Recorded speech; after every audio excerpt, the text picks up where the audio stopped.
of the weekly download. And today we are going to be talking about how to create consistent content with a podcast.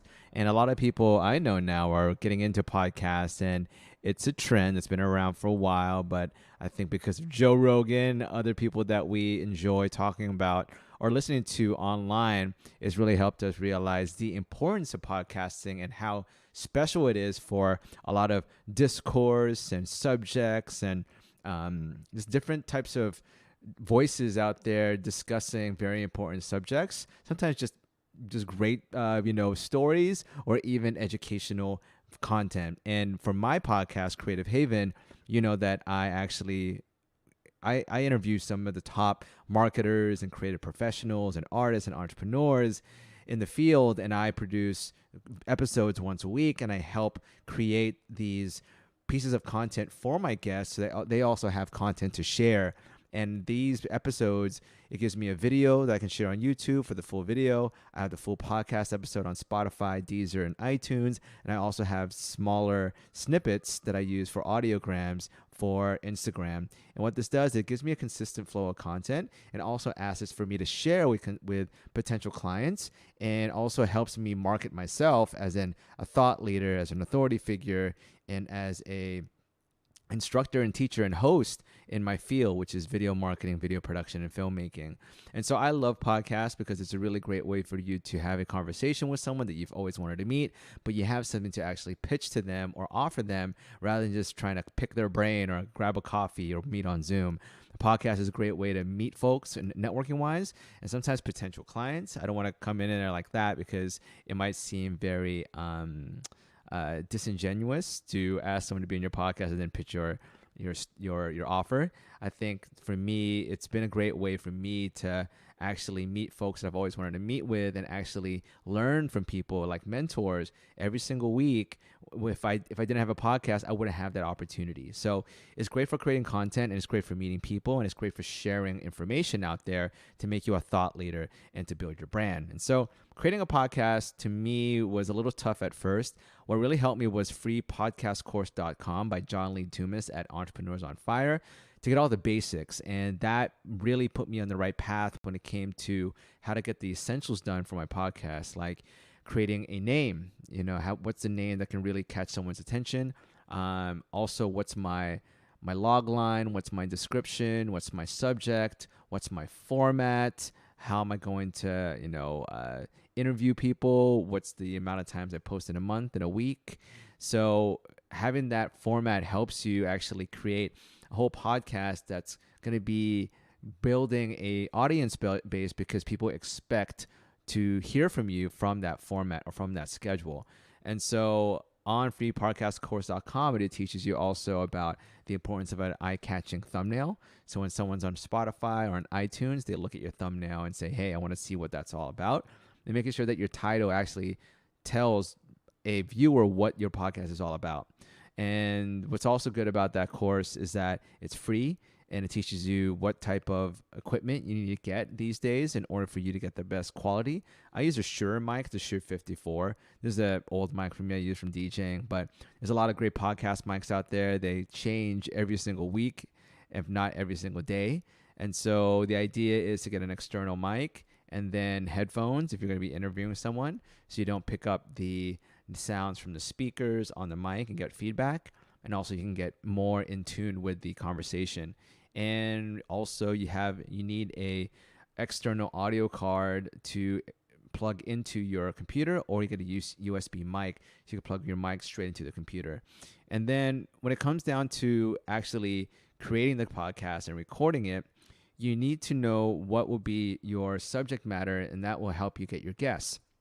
Mine is about interviewing today's top artists and creative professionals to help people build their brands with creativity and also value creativity. And once you know what your subject is, then you can start finding the guests that are going to basically touch upon that subject and going to help you with your podcast. And I like interviewing my friends first. So what you do is that interview your friends so you can build an episode database, because if you ask someone to be on a podcast but you have no episodes, it just looks a little sketchy. So I would ask some friends just to hop on and just create a couple episodes, maybe 5 to 10. And then someone will at least look at that and say, okay, at least I have 10 episodes. So I'm not the first one into this. It's social proof. It's also buy-in. And it also shows someone that you're interested in keeping this podcast. So you're not just going to be a one and done overnight podcast that's not going to be around a lot. So I would actually create a few episodes with your friends and then using that to actually pitch to future guests. Find people in your field that you can reach through your network.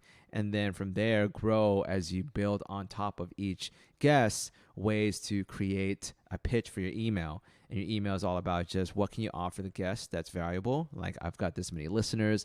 I have this many followers on Instagram. I am a great host that can get you promoted to my huge audience, whatever it is. Figure out how you're going to pitch it to them and what you're going to offer them so that you are giving them value, because a podcast is an hour long and sometimes it's tough for people to schedule out that time without knowing that it's valuable. So what I like to do is tell people that I provide them with pieces of content, a long interview that's on Spotify, as well as a audiogram or a video clip that allows them to use for social media, and it helps them build their marketing calendar. And so from there, once you have everything scheduled and you have your equipment, you have your name, your show, your logo, your thumbnail, once you start actually recording, make sure that your guest has a good mic and a great background. If you're doing video, I suggest you do video so you can get a lot more content out of this. And I would tell them to wear AirPods or use a mic, and also have a background that looks great, either a virtual background through Zoom, or you can have just a really cool background, either a white wall if they don't have a cool background, or they find a place in their house they can use. It's been a year and a half now, people using Zoom, so I'm sure people have figured that out by now. And by the time that you actually record the video or record the podcast, there's different ways for you to record it. You can do the good old Zoom, and Zoom, everyone's used to Zoom. And so you can just send out a Zoom link. You can make sure that you click on record when you record it, of course. Look into the settings so that you are able to make the video clips and sound clips separate, so that the sound mixer and the video mixer can have or the video editor can have separate files for the audio and also for the video to create the best sounding final product at the end. You don't want all the voices on one track. You want to have two different voices, each host, the host and the guest or whatnot, on separate tracks so that you can control the volume and mix the sound. And then from there, you want to also think about other places that you can record. There's Zencaster, there's also Riverside FM, and there's Anchor FM. And these are great platforms as well. So just choose what's right in your budget range and what you're going to use to record. Because from that point, you're going to actually send that link or that platform to your guests so that they could figure out how to record on their end. Zoom is so easy because everyone's used to it. When I used to send out Riverside FM, people got really confused and they didn't know how to actually use it. And I wasn't getting the files that I needed to create the podcast. So that's why I like Zoom. And the reason why I would get Riverside FM is that you can actually get people to record their videos locally on their hard drive, so you get better quality. So that's why people use Riverside, and also Anchor and Zencaster have some awesome offers and services, as well as perks as well. Now, when you are recording the podcast, just also make sure that you have some kind of format, whether it's questions or a story or it's just a free-flowing format. Wherever it is, just know where your podcast is going, and just be also aware of your own background and your own appearance, because you're going to be using this video for your content calendar. And so once you're done, of course, get the clips into your hard drive or transfer them to a folder on your hard drive, and then you can start cutting up your clips or editing them so you can start creating a consistent flow of content. These podcasts are 30 minutes to an hour. They're sometimes 3 hours long if you're Joe Rogan. So if you hire an editor or a sound mixer or do it yourself, you can actually get days, if not weeks, of content from just one interview.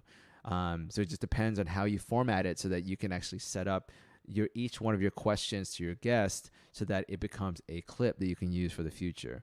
And this is great because you can actually create multiple pieces of content from just 1 hour of interviewing somebody. And so that's why I love podcasts. And what I do is that I actually hire a video editor to help me cut up the clips, as well as post the final video attached to the final mixed podcast episode to YouTube, so that everything that I have on Creative Haven, the podcast, are on Spotify, Deezer, iTunes, as well as SoundCloud and also YouTube. So what you want to do is that you can't really promote a podcast on Instagram or on Facebook as like a full episode. It's best for you to create clips. These are called audiograms, or whatever you want to call it. They are great ways for you to pitch or to sell your podcast in short spurts. I believe that's how Joe Rogan got really big, because he had Joe Rogan clips, and people were able to just watch 2-minute, 5-minute, 10-minute clips from really big guests, instead of just looking through a 3-hour interview for the best nuggets. So it's kind of like a highlight clip that you get, so you can use that for Instagram for promotion. And that's how I usually get a lot of my content out there, is through Instagram. And I think it's really great for everyone out there who's interested in a podcast to have the format, basically the marketing campaign ready to go when you are going to post your podcast. Are you going to post on every Monday? Are you going to post on all your social media platforms? How are you going to promote it to those platforms so it's uploaded natively? And it's a whole marketing campaign if you really want it all to build your podcast. You can also use podcasts to build your business by creating it as a top of funnel content. And you can create your own ads. Create your own ads in your podcast, so you can point people towards downloading your free PDF online, your lead magnet, or getting a flash sale coupon code for your product, or a free consultation call for your services online. Whatever it is, make your own ad. There's no one stopping you. And so that's how I, from the start to finish, create a podcast, and then record it, and then I use a video editor and a sound mixer to upload to of course, Spotify and iTunes and Deezer and SoundCloud, and also onto YouTube. And I use a video editor to actually create the clips that I can use for Instagram. And it's a really great way to just have it for the guests as well, because they can use that as a promotion. And another thing that I want to mention before I go is that you need to find a distribution platform, so that when you upload an episode, it goes to multiple platforms, not just one. And you don't have to go one by one to iTunes and to SoundCloud and then to Spotify. I use Libsyn, but a lot of people do use Anchor and Zencaster. And what that means is that you can upload your episode to this platform, and then it sends it out to different platforms, like different like Spotify and Deezer and iTunes, like I said. So instead of you going one by one to each of those platforms, you can use this one distribution platform to do it all for you. And so after that's all done, really it's all about just promotion and using those as assets. You can use those episodes now as assets. And I suggest anyone out there who has a business to have a podcast, and to structure your questions around frequently asked questions and top of funnel content, so that whenever a guest answers it, you're actually creating content that you didn't have to write. You get an expert in your field to talk about it, and then you can now use that as a blog post, as an Instagram clip, or whatever it is, to help your SEO, to give you an asset to share with your clients or your customers, or just use it for top of funnel content you could put out there as clips. So that's it, really. Just going from beginning to end, I really do suggest you watch freepodcastcourse.com. Shout out to John Lee Dumas for providing that. And if you have any questions, please, as always, leave a comment below or email me at mitchel@videocontentschool.com. Please like, share, and comment, and share this with anyone you think would find this helpful. Thank you so much for joining and for watching, and I'll see you next week. Bye.